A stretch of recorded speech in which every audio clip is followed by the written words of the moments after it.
मेरा नाम राकेश हंडू है। मैं अभी कल दिल्ली से आया हूँ। आपने बहुत अच्छा सवाल पूछा है। मैं अपने बारे में आपको बताना चाहूँगा कि मैं पिछले 35 साल से, जब से कश्मीरी पंडित यहाँ से अनफॉर्चुनेटली जो 90 में हालात हुए हैं, यहाँ से माइग्रेट हो गए, मैंने गीता भवन से अपने समाज को संभालने की कोशिश करी है। मैं प्राइवेट सेक्टर में रहा, अलग अलग स्टेट्स में रहा, जिसमें राजस्थान, बेंगलोर, मैं जगहों के नाम गिना दूँ आपको। तो हर जगह मेरे अंदर एक ही जज्बा था कि मेरे को रिटर्न एंड रिहेबिलिटेशन, अपने समाज जो उन परिस्थितियों में यहाँ से मजबूरी में निकले, उनको कैसे वापस लाया जाए। तो 2008 में हमने एक पॉलिटिकल पार्टी बनाई थी, क्योंकि हमारे को जितनी भी पॉलिटिकल पार्टी आज तक रही हैं, मैं कहता हूँ खासकर 2019 से पहले, जब बीजेपी सरकार आई, उससे पहले जितनी भी पॉलिटिकल पार्टीज थी, उन्होंने एक कश्मीरी पंडित को एक वोट का बैंक समझ लिया और उसको हमारे को आज तक कश्मीरी पंडितों को यूज़ किया गया। जब भी इलेक्शन आए, पिक्चरें बनी हमारे ऊपर, बहुत कुछ हुआ आप लोगों से, तो सबको दुनिया पता है, ये पब्लिक है, सब जानती है। तो उसके बाद मैंने एक पॉलिटिकल पार्टी हमने बनाई थी। कुछ हमारे लोग थे, पढ़े लिखे लोग थे, तो उन्होंने बोला कि हमारी आवाज़ पॉलिटिकल पार्टीज़ को तभी याद आती है कि जब इलेक्शन का टाइम आता है, चाहे वो जगती कैंप हो, चाहे नगरोटा हो, जहाँ से भी स्कैटर्ड कम्युनिटी है। तो 2008 में एक पॉलिटिकल पार्टी हमने बनाई थी, Jammu Kashmir national United front. मुद्दा यही था कि हम अपने पॉलिटिकल प्लेटफॉर्म नहीं है हमारे पास। तो मैंने 2008 में पहला इलेक्शन लड़ा था हजरतबल कॉन्स्टिट्यूंसी से against doctor Farooq Abdullah from the platform called Jammu Kashmir national United front, ये जानते हुए कि मेरी ज़मानत भी जब्त हो जाएगी, बट यह था कि आवाज़ हमारी कहीं ना कहीं हमारे सेंटर तक पहुँच जाए। उसके बाद 2024 में मैं दोबारा आया था, जब यहाँ पार्लियामेंट्री इलेक्शंस हुए, तो पहली बार मुझे पता चला कि यहाँ पे पहले 2019 से पहले गन टेररिज्म होता था। तब मुझे पता चला कि यहाँ पेन टेररिज्म भी है, जिसकी वजह से मेरा मतलब इलेक्शन लिस्ट में मेरा नाम ही लापता कर दिया। लेकिन फिर भी एज ए फाइटर मैंने उम्मीदें नहीं हारी। मैंने उसके बाद दोबारा अप्लाई किया और मेरा जो बर्थ प्लेस है रहना वाली जड़ीबल, जिसको आप बोलते हैं, पहले वो हजरतबल कॉन्स्टिट्यूंसी होती थी, अब वो जड़ीबल हो गई। मैंने दोबारा अप्लाई किया और मेरा वोटर कार्ड आ गया। फिर मैंने असेंबली इलेक्शन के लिए दोबारा नॉमिनेशन भरा, फिर वही दुर्दशा हुई मेरे साथ में। तो फाइनली जब मैंने सारे वो तरह पापड़ बेल लिए पिछले 35-36 साल में, तो फिर मैंने देखा कि हमारे शाहीन साहब और ये जनता दल यूनाइटेड एक एनडीए का पार्ट है, तो इसके माध्यम से मैं माननीय प्रधानमंत्री, हो सकता हमारी जम्मू कश्मीर की जितनी भी सरकारें रहीं, चाहे वो बीजेपी रही हो, एनसी रही हो, पीडीपी रही हो, जो भी पार्टियां रही है, तो उन्होंने आज तक हमारे को सिर्फ आश्वासन के अलावा कुछ नहीं किया।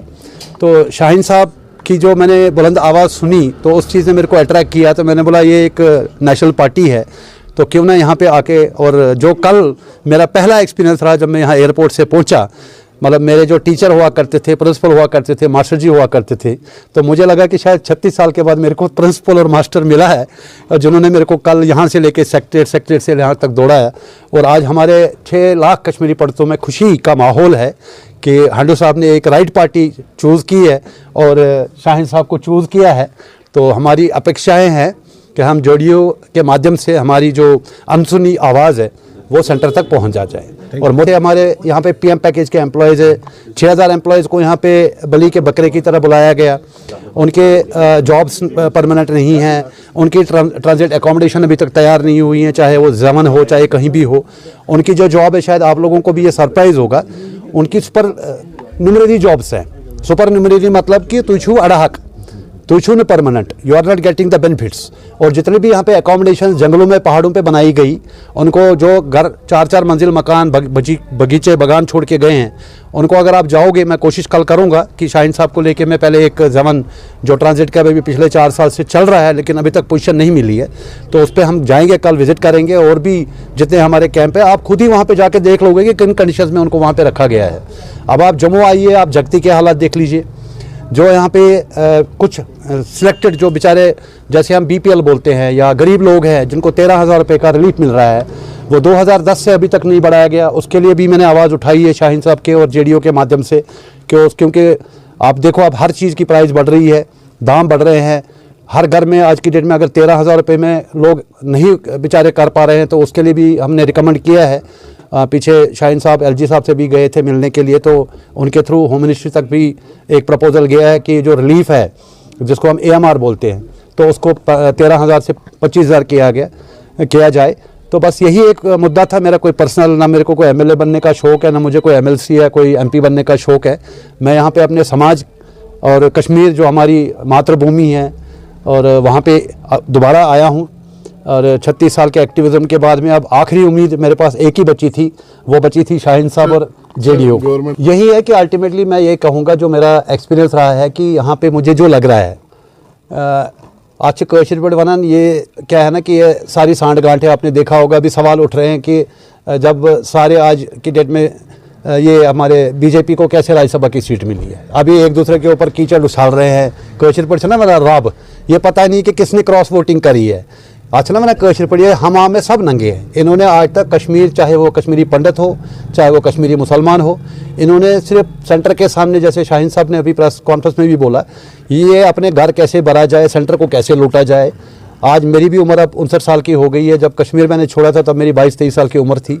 बचपन से हमने यही देखा है कि इन्होंने अपने घर भरे हैं और यहाँ इन्होंने समाज में डिविजन्स क्रिएट किए हैं, समाज में दूरियाँ क्रिएट की हैं और आज भी ये बातें कर रहे हैं। आज मैं उमर साहब को आपके माध्यम से पूछना चाहता हूं कि 1 साल आपको हो गया, आपने झूठे वादे किए यहाँ पे कि फ्री इलेक्ट्रिसिटी दूंगा। केजरीवाल तो दिल्ली में जब उसकी आम आदमी पार्टी की सरकार थी, आज तक वहाँ पे फ्री बिजली चल रही है।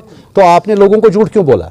आज आप कोई ना कोई बहाना ले रहे हो। आपको नहीं मालूम था तब कि सेंटर में इतना डेफिसिट आएगा, उसके लिए आपने क्या किया? और यही उमर साहब तो सेंटर में बीजेपी की सरकार में मंत्री रहे, तब इनको कश्मीरियों की याद नहीं आई।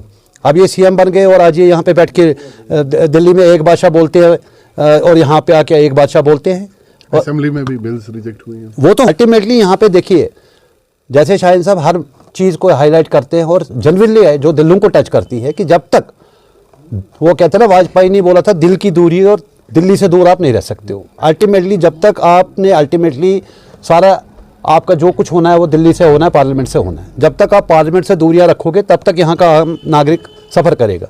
तो आपने मेरे को एक पहला जो सवाल पूछा था कि जेडीयू में क्यों ज्वाइन किया, इसका मकसद ही यही था कि जो आवाज़ यहाँ से नहीं पहुँच सकती है तो शायद मैं शाहीन साहब के माध्यम से और इस पार्टी के माध्यम से बिहार के रास्ते पहुँचूँ और अपने समझ की समस्याएं वहाँ तक पहुँचाऊँ। बहुत बहुत आज हमारे लिए खुशी की बात है जो राकेश शंडू जी है दिल्ली से, इन्होंने आज जेडीयू का दामन थाम लिया। इनको हमने स्पोक्स पर्सन पार्टी की तरफ से चुना गया है इनको, क्योंकि ये बहुत ही इंटेलेक्चुअल बंदे हैं, इनमें काफ़ी टैलेंट है। ये हमारे लिए खुशी की बात है, इन्होंने आज हमारी पार्टी का दामन थाम लिया।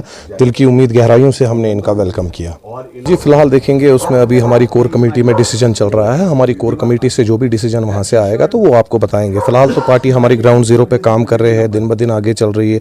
हर किसी जगह पे विजिट्स भी हमारे होते हैं, आप देख रहे हैं शाहीन साहब भी हर जगह विजिट करते हैं।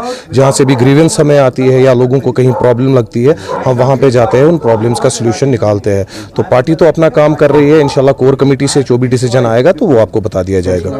एक्चुअली हमारे को ग्रीवेंसेज, 1-2 रोड्स की ग्रीवेंसेज थी, डेलीगेशंस काफ़ी मेरे पास आई थी, तो मैंने फिर कमिश्नर साहब से अपॉइंटमेंट ले ली। तो कल मैंने पर्सनली उनसे बातचीत की तो उन्होंने ये आश्वासन दिया 1 हफ्ते में ये मसले जो है ये